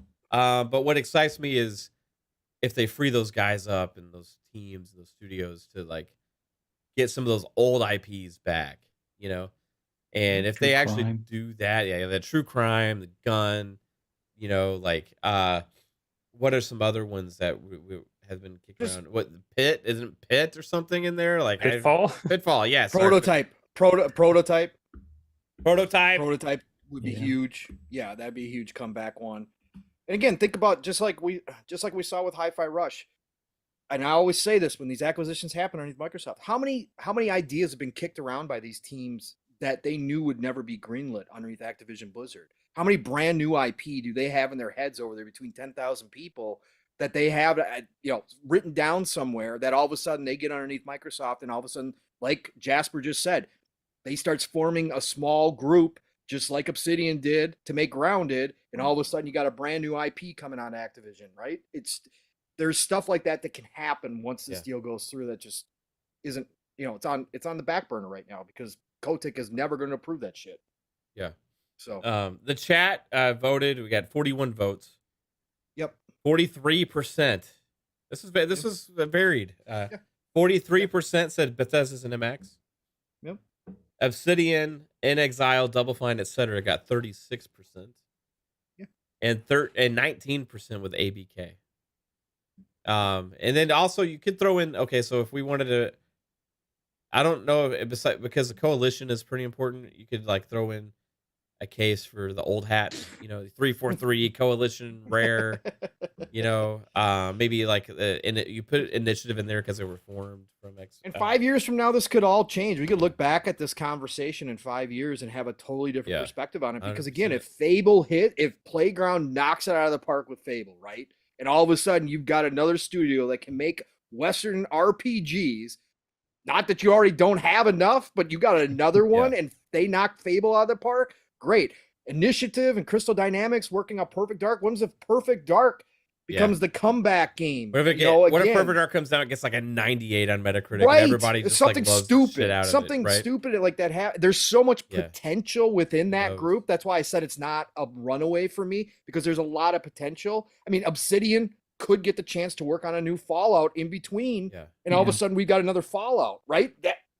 That would change everything as well, because they made arguably one of the best Fallouts ever. So there's a lot of what ifs in there, but what I would love to see is more crossover type stuff between these studios where they start. Microsoft frees up those IPs and they say, hey, like you guys over there on the Bethesda side, come get some of these babies and start working on some games. That'd be awesome, right? Or maybe when Todd retires, that'll start happening. Maybe, yeah.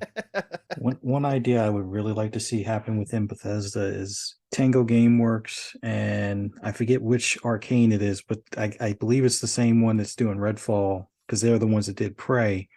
A crossover between kind of like the horror genre from what Mikami can think of, but based in like a setting like Prey. I would, more so than an Evil Within 3. Like, I'm looking forward to Evil Within 3. I'm actually looking more forward to like a Ghostwire Tokyo 2 before an Evil Within 3, but even more so take some of that horror genre and mix it into sci-fi. I would love to see like him work on something similar to like Prey, but not exactly like a Dead Space type of thing, but whatever his mind can dream up kind of thing. Yeah. A horror game with arcane mechanics. That would be ridiculous. I agree. Well, fun discussion, everybody. So besides all the awesomeness we know is coming from all the first party stuff, we got a hell of a couple months coming up here on Game Pass.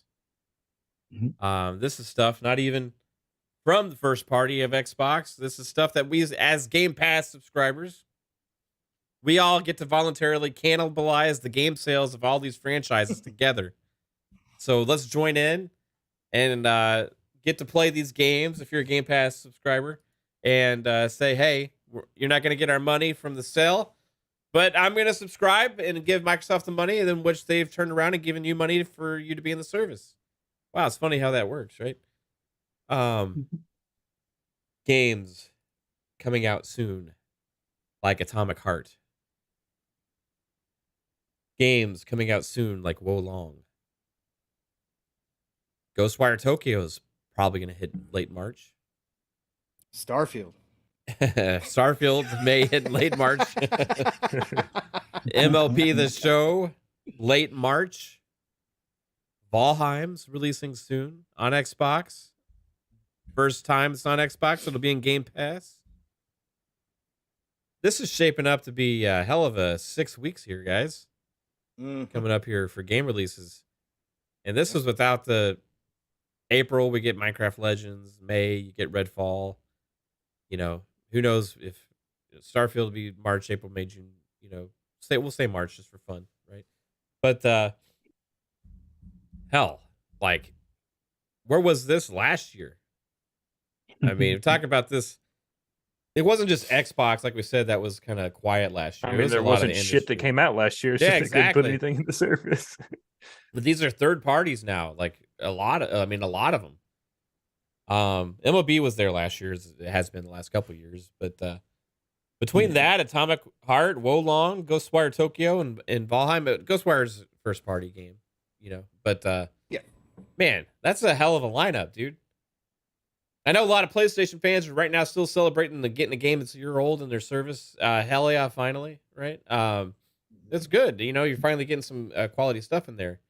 But you talk about day one releases like Atomic Heart, day one release like Wo Long, day one release like MLB The Show.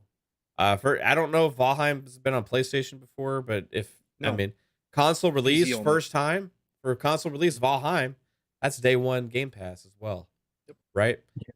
So that's 4 pretty damn big day one Game Pass games, and if you want to throw Ghostwire Tokyo in there, first time on Xbox, day one Game Pass as well, which is a given because it's first party. But oh man, it's crazy. Even after all these last releases came out, you got surprised last month, Hi-Fi Rush. We've already had and you can play Atomic Heart a day early by going to New Zealand. I think Monday. Yes. So yes. I mean, that is going to be packed. Those flights are going to be tough. Get your tickets now. No, it's a hell of a lineup, man. And again, it's on top of everything that we've already gotten. And again, I mean, I even throw stuff in there again, just that they've been doing a much better job already this year by keeping it stocked. I mean, again, Shadow Warrior 3 just dropped in there. Yeah. Again, a lot of people didn't pick up that game because a lot of people haven't played Shadow Warriors, didn't know what to expect out of it. Again, I'll tell everybody, go play it right now. If you like Doom Eternal, go play Shadow Warrior 3. You're going to find some fun there. It's a great game. So on top of Age 2 coming out, on top of Hi-Fi Rush, yeah, they've done a fantastic job in 2023. I think they were just tired last year. I think they were just tired and they need a little nappy nap time. They're saving up all that money for this year. Right. Whatever the budget was, maybe the ABK, they threw in the Game Pass budget to get the ABK deal done, and so they didn't have any money last year to do anything. Whatever the case was, right? Last year was just an off year. It was a terrible year. There's no two ways about it, but this year they're making up for it, and then some, at least on the third-party side. Again, to get a Wo Long in there is huge. The biggest games last year was Rainbow Six Extraction and Peppa Pig. Right. Right. Again, and we've superseded last year already in the first couple of months. For sure. And not just in the amount of games though, Pong, and the amount of big games, quality. But and the quality of them too, right? Yeah. Like these games have come out and they've been optimized better. You know, they've been more fully fleshed out. They've been polished. And they still have some issues, but what you would expect kind of issues, right? Not like we had been getting, before. So these games have been delivering in multiple facets. Even a game like Wild Hearts, which isn't going to be for everybody, right? It's coming out there. I think it was sitting in like around 80 or something on Metacritic. Brand new IP. Some people are really loving that game too. Some performance issues, but nothing crazy. I mean, that's where the dip was in the score. It probably would have been 85 had it not had the performance issues. But yeah, you're right, man. It's been high quality, nonstop. We just talked about that.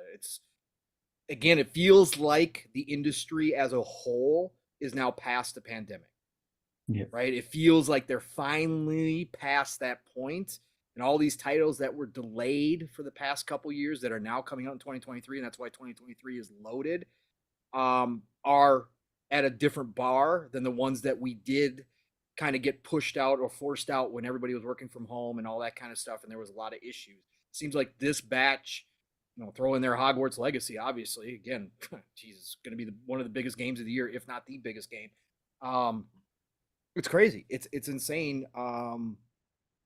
Just the level that we've been getting early on in 2023. So if this continues for the rest of the year, again, we talked about it. This is history making. This is going to be the best year in video games ever. I mean, the first 6 months is kind of what we know, and that's already packed. So right.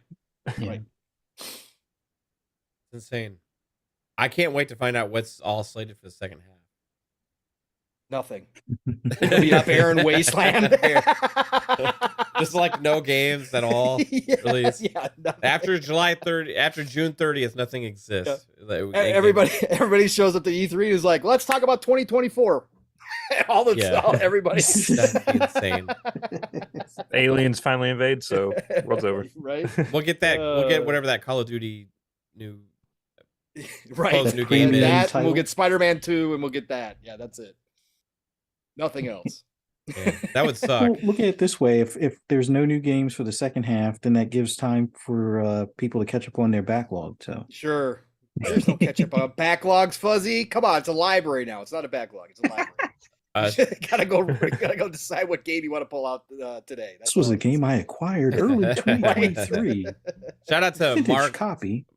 Mark Malkin in the chat. He says, "Whatever happened to Exomecha?" Yeah, I don't know, man. I forgot about that. Disappeared off the face of the planet. Yeah, I just saw that. It's I'm not like, vaporware. oh, It was Exomecha. abandoned. Yeah, no, it was not abandoned. I mean, I think there was an update last year at some point where they just said they just needed more time. Oh yeah, that game. So- I forgot. I had to look that. Yeah, up. that's I that's forgot the, that like, game. the free to play. We got Yeah. Arc Rider should be coming out this year. That's getting delayed. You know it. You think so? Yeah. You think so? I Second half? really am Think second half? excited to play Arc Riders when it comes Yeah, I out. know, That so game am looks I. so good. Raiders? Is it Raiders or Riders? Raiders? right? I don't remember. One of the two. Either one's a good name. Yeah. One of them. Yeah, Exomecha, man. I don't know. Like, I'm gonna check their Twitter. What was their last? I post? wonder if I'm kind of wondering if X Defiant's going to come out at the end of this year. I think because like they haven't really done much since the first beta that I played like 2 years ago, Mhm. and it's like the polish. They just need a little more polish, but it's always been that way. So like I don't know if they're just working on content or like over the What's past. few years. Ubisoft? Didn't you hear they got a Fight super? content. You heard they got a super secret version of Skull and Bones now, right? That nobody's yeah. seen. They got a super secret version that came out today. That they're Huh? hiding from everybody, even the Yeah. testers. Oh it my came out. god. Yes. So why wouldn't you have people play that? What? Right, Fuzzy. That's why I saw this today. I was like, "Are you kidding me right now? Really? Oh my god! Some super secret improved version that nobody's touched." Somebody needs to do a super secret kidnapping of Eves and just get him out of there. Just take that man Yeah. and No put him in a trunk developer somewhere. have even Seriously. worked on it. It's super secret. super secret.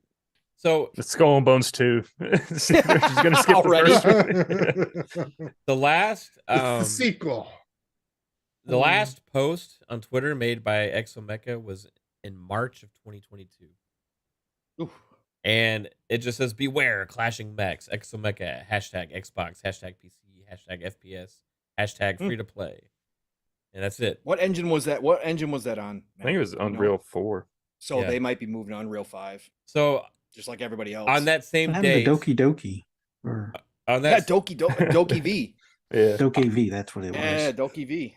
on the same date, Twisted Red Games, the developer, says, "Since last year, we've added a lot of new content, but we believe we need more time to polish our game and also prepare some post-launch content.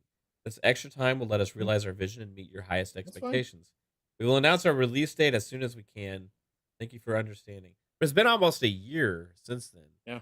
You know, Yeah, without pretty- any like a- information. you know, I mean, I guess it's I guess not it too was far about- off from what it's been like. I mean, that's not Starfield, right? too out of the normal for smaller teams Yeah. anyway. They go dark for a long time Yeah. sometimes. Absolutely. Yeah, it's interesting. So we'll see. You know, who knows? Maybe we'll see that game come out. It's just fun. You know, those two showcases back at the original like launch of the Xbox, you know, when they started revealing it and stuff, when they had like the next gen gameplay reveal. Remember Assassin's Creed was there, like Exomecha was there. You had Bright the Memory Infinite. Bright Memory Infinite was there, and that show was criticized all the hell, right? And it's like, man, that show was so pointless. Now, None of the, like one thing out of that show's come out. and then the next at the E3 show, the digital E3 event they had, whatever. They had like Fable, State of Decay 3. I forget. Forza Motorsport was revealed at that, so that's actually coming to fruition. What else was at that don't one? even There was think we 5 mentioned games. There was 5 games. It said the 5 next gen. Well, Halo Infinite was one of them. So that actually happened. I think was it State of Decay 3 might have been announced there, right? State of Decay 3 Was Everwild in there? Mm. Geez, I don't know. I Was don't that the remember. year before, maybe? I don't I know. don't remember either. I remember Don't State of remember. Decay 3 was one of them. I remember that Halo was one of them because Phil had the Halo shirt on, right, as well. Fable. Perfect Dark was not there. I don't think. Perfect Dark was revealed at the Game No. Awards. Game Awards. Game Awards. right. Yes, correct. Yeah, so Everwild probably was there. I with, think State of Everwild Decay might have 3 been. then. I think that was the first time we saw Everwild. Forza. And so Yeah, those Forza two was shows, definitely- man, from like this was like talking about like 2 years and 9 months ago, roughly at this point. Yep. It's like, whoa, those shows didn't age very well, you know. That was also like right in the middle of the pandemic too. Yeah. So Yeah. like Yeah, that was they had hopes and to- dreams. yeah. That was Yeah. the hopes and dreams one. They had to. They had to show something. So they went hopes and dreams. So that's Yeah. all it is. Was Hellblade 2 one of them? Hellblade 2 was Game Awards, wasn't it? that was when we got the gameplay reveal, right? The Was it gameplay gameplay reveal reveal? was. Yeah. Oh, we also got the original reveal, I think. At Yeah, the Game original Awards. Hellblade we was saw shown with the Hellblade- console. Was it? We got with when they revealed the console. Yeah, at the Yes, Game Awards. yes. So we got 2 different gameplay or game trailers of Hellblade 2 at the Game Awards. We've also saw Right. Perfect Dark at the Game Awards. Yep.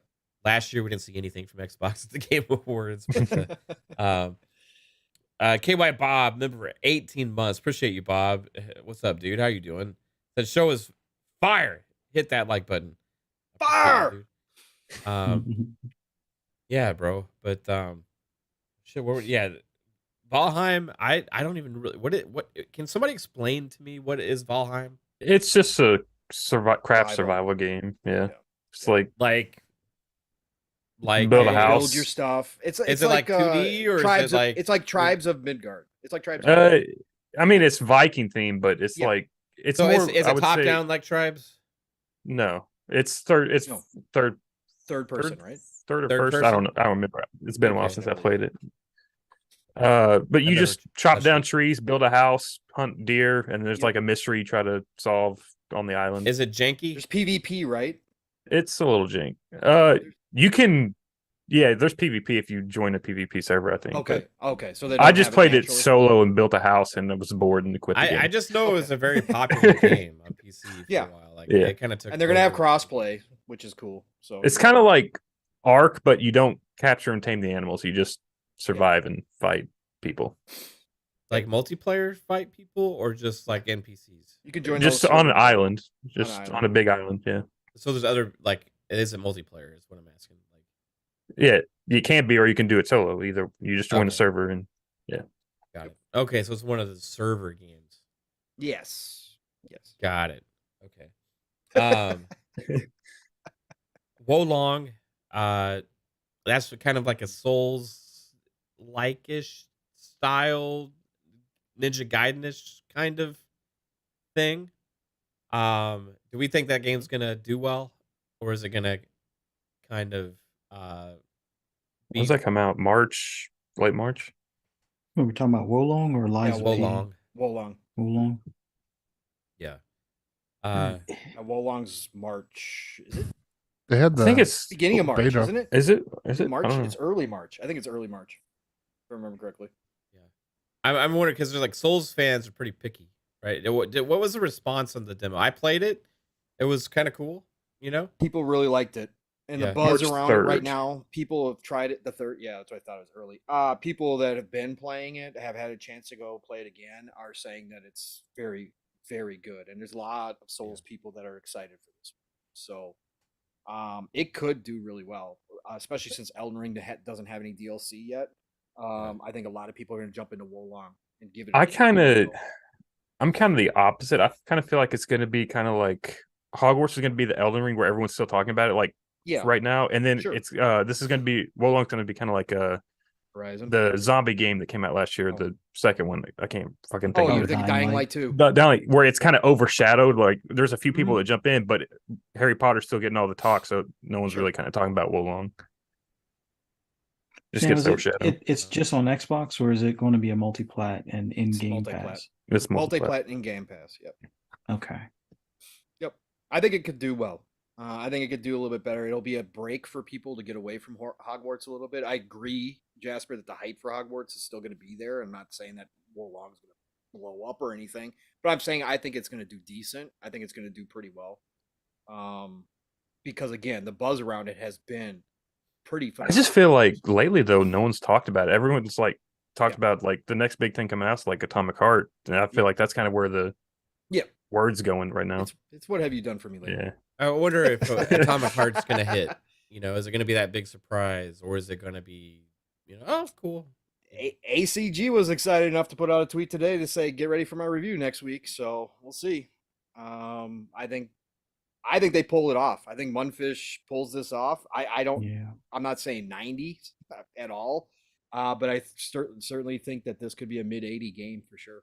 I really do. I think it's going to be a different experience. I think that if something like this game comes out and hits like that too, this year is just like, because this is one of those games to me that's like, usually you kind of get some hype and excitement, and like it comes out and it's like in the low 70s, or like some people like it, some people don't. Like at Forspoken, you know? Right. But like if this actually comes out and hits and it's in that range, you know, and people are like really praising it, like, man, this year is just like, because we got that with Dead Space remake, we got that with Hi-Fi Rush, you know? We got that with Hogwarts My main Legacy. concern with Could have been Atomic ass. Heart It's is great. just like, I wonder how much downgrade there's going to be from those trailers, because like if there's a lot where like in the trailers you saw like scratches like every time you hit the robot with an axe, like if that's not in the game, people are going to be a little freaky. There might be some of that. There might be some of that. If the performance is solid and they hit the numbers that they're talking about on the consoles, and there's I mean the issues, PC then, spec sheet they put out, it was kind of like 10 10-year-old hardware, so this should be all right. Right. It should be okay. That's what I'm saying. If they've got it, you know, if they've got it polished where there's not a lot of performance issues, that would help. Even if there is some downgrades, I think more people would be like, "Oh, I'm just so damn impressed this thing's polished and that it's playing as well." Because there's a lot of people. Remember the smoke, Jasper? People were like claiming that this thing was in trouble, that all what we were seeing wasn't real, and all this kind of stuff. I think that Munfish and their marketing has done a phenomenal job of proving all that wrong with all their footage that they've dropped. I mean, it's been pretty insane how. And you can tell some like slight differences with it, but like that's the normal kind of marketing type stuff, right? Yeah. So I think this game gets in the game of the year conversation. Like that big. Fuzzy's going bold tonight. Where did this Fuzzy? Where did this fuzz come from? First off, I've been saying it about this game for a studios. while. Now Like there's something about like when they showed some earlier interactions with some of the NPCs and things. See, that's the thing where I'm like, that's my biggest complaint is I think that AI, I think it's actually really, it could be really fucking dumb, but in the trailers it just looks really smart. We'll see. I'm not talking about the enemy AI. I'm talking like because the characters and the story of why you're having to go through this, I guess this little experimental town. I think that's where it's going to hook people, and I think that's going to be the thing that people remember. Now the boss fights, I think this is going to be not really the biggest standout, but I think it'll be enough of a standout that this will get an overall like good rating in the 80s. I don't know if it's going to be mid or high 80s or low 80s, but I do think this is one of those games that's in the game of the year conversation, probably until Jedi Survivor comes out type of thing. Because it's going to be like survival of the fittest by the time we get to like June. Because I think there's going to be a lot of games that look like they could be game of the year. And then it's like there's more than 6. So somebody's got to, jump ship or something. Oh, also Diablo's coming out this year too. We haven't said that. Yeah, Keely's gonna get slaughtered no matter what this year. He's gonna get absolutely. There's no way if all these games hit. There's no way he's gonna be able to whittle this down without people being upset. It's gonna be impossible. Especially think if we get a Hellblade 2 and it's in time. For consideration. Good luck, Keely. There's no way you're gonna make everybody. You're gonna have to make the Game Award nominees like fucking 10 fucking games up there. Right, that's what I'm saying. You might have to expand this year. That's what the Oscars did a long time ago. They started going to 10 movies. Right. 10 games. Yeah. 8 of them will be Microsoft first party. That's the prediction in the next like 3 years. Wow. It's going to be an amazing year. And again, that list I gave earlier, guys, that's just in the next 6 weeks. He's playing Hogwarts, man. No. No wonder why he's a witness protection program. Sorry. No, I just haven't been able to add too much information to you guys are hitting it on the head. So I was like, well, I'll just sit here and just, Jesus. Just play your Harry Potter. That's never stopped you before, Psycho. I ain't playing Harry Potter. When you are right. You're distracted. You're distracted right now. I'm playing Power Wash Simulator. Is the neighbor over? Is that what's going on? Yeah. Neighbor's mom. I just finished the Laura Croft Manor, so Oh, so you were distracted. You were playing. See? Yeah. It was finding all those Jesus. nooks and crannies. Yeah. Well, everybody, I think that'll do it for the show. My allergies are going crazy right now, guys. I just like my nose. I keep like I can't even breathe right now. Yeah. I keep having to mute my mic so it like because I don't want to hear y'all hear me like snort constantly and cough. But Bullshit. You're in trouble with Caitlin. She's no, about to kick your I'm ass. not, man. Everything's good. Everything's good, bro. She's gonna make me some cookies. Actually, I'm excited to have. Good thing is she's just a machine, so I can erase her memory.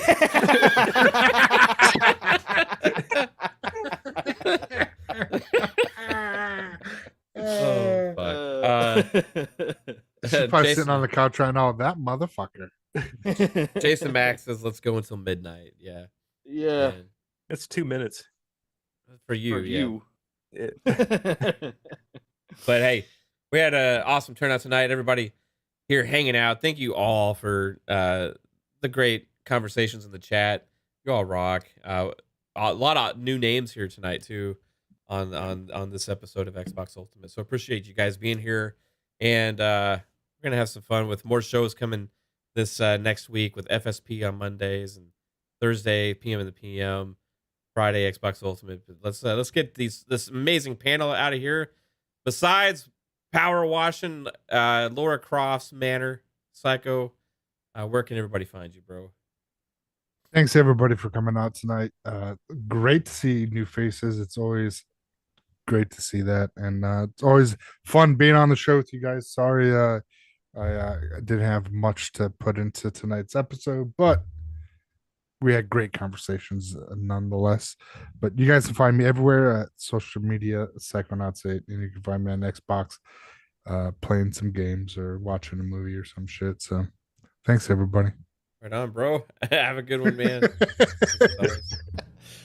That was the most muted Psychonauts outro ever. Wow. He's trying to find I'm that dirt impressed. on that. Yeah, he is. I ate an edible. I'm sorry. I'm Oh, just okay. chilled. Uh-oh, edibles. Fuzzy, what about you, bro? What you got going on? It was awesome being on here with you guys tonight. As always, it was a lot of fun, and yeah, I'm still perturbed about the whole. Oh, it didn't come with a disc thing on the Redfall, the fake news that from was so earlier fucking and dumb. whatnot, but fake outrage, yay! No, but when it comes to anybody that wants to follow me on social media and hear my rambles or rants on anything gaming, just follow me on Twitter at fuzzy_Belvedere. You can also find me on the Chop Podcast tomorrow with Pong and PTK Blam on PTK Blam's channel at 8 p.m. tomorrow night. And then look forward to seeing you guys here at 10 p.m. Eastern Standard Time on Fun Speculations channel for FSP. And then right back here for Xbox Ultimate on Friday night, 10 p.m. Look forward to seeing you there. Right on, man. Are you still on March, by the way? Oh yeah, definitely. Like I'm gonna be a marcher until the 22nd. Like I'm starting to think that maybe that whole digital code thing might be a code sign for Starfield being a week before the what do you call it, the showcase a week before launch on the 23rd. And if you want the physical copy disc, you're gonna have to wait 2 weeks. But for everybody that's ready to do digital, hey, the 23rd, here you go. So Oh, Fuzz bringing the heat tonight, man. Yeah, he is. Yo. Like it. Jasper, what about you, broski? Yo, check it out. I'll be no. Brass monkey. So good. That funky monkey. I don't know what that monkey is, junkie. but check it out. Lord Jasper Twitter, Lord Jasper Twitter, Lord Match Jasper YouTube. I don't even know where I'm at anymore. Monday, Friday nights, 10 o'clock, right here, Fun Speculation channel. We got shows every Monday and Friday. So check that out. I'll be finishing Hogwarts sometime soon, so that's what I'm up to. And have a good night. Jason Max says, "I love Limp Bizkit." That ain't Limp Bizkit, bro. That's not Limp Bizkit. That's not Limp Bizkit. That's Beastie Boys. Yeah. Limp Bizkit was some fun though. That was some fun. Pong Soul, what you got going on? Yes, bro? sir. Yes, Wait, sir. is that like a song? Yo, check it out or some shit. I'm so No, it's lost. just Maybe. Brass Maybe it monkey? was. Start calling you Fred Durst. All right, let's go. So rolling. Anyways, it was a great night, gentlemen. Great to be here. Chat, you guys absolutely freaking phenomenal in the chat. So thank you all for being here and joining us as well. Tomorrow morning, you all know it. So it's gonna be living split screen. And as of right now, so you're gonna get 3+ hours of me and Steel, and then we're gonna just roll into the IGN show tomorrow. We're gonna do live stream of the IGN show. So join myself and Steel for living split screen tomorrow, 10 a.m. Eastern, 9 o'clock Central Time, 3 p.m. UK time. It's gonna be live, raw, and uncut tomorrow. Steel is fired up. He's extra fired up. You should see the DMs today. He is. Oh my gosh. Yeah, He is fired. I can't wait to see that. It's gonna be amazing. Yeah, tomorrow could get really interesting, folks. So join us. Again, living split screen, all one word. Buckle up and be ready tomorrow morning. Get those alarms set. And then, like Fuzzy said, tomorrow night, of course, it is the Shop Podcast. And we do have the one, the only, the great Kea Sante joining us yet again for the Shop Podcast. So that's going to be fun. PTK Blam's channel, the Shop, 8 p.m. Eastern, 7 o'clock Central Time. Be there. The best way to end your Saturday night. And then next week, of course, it's Tuesday. It's the Xbox Factor Podcast. It's Double Barrel Game. It's Mr. Boomstick, Mr. 5 days a week boom.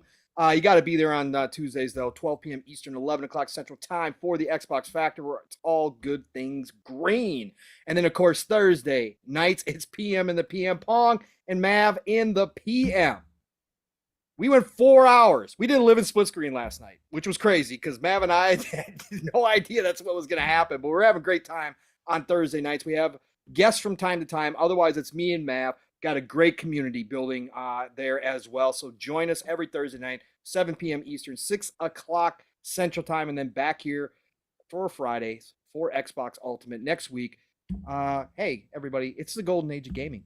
Again, this year, it's panning out. It's actually panning out better than I even thought it would be, and most of us thought it would be. Going to be the best one ever. Golden Age is here, folks. Check it out. Oh my God. What the hell is going on? Play what you love what you play. Do not be a Jasper. And you have yourself a great rest of your weekend. Love you all. Talk to you all real soon. Math. End it, man. What you got going on? Vik The CLiCK hit us with a $10 super chat to end the show, as he likes to do. Appreciate you as always, Vic. Said amazing episode, guys. Take care, everyone, especially Mav. Watch out with them cookies. Beer time and DMZ. Right on, Vic. You have some fun with that beer time and that DMZ, bro. So while Pong was doing this outro, I looked up what you were all talking about. I was like, oh, now I get the reference.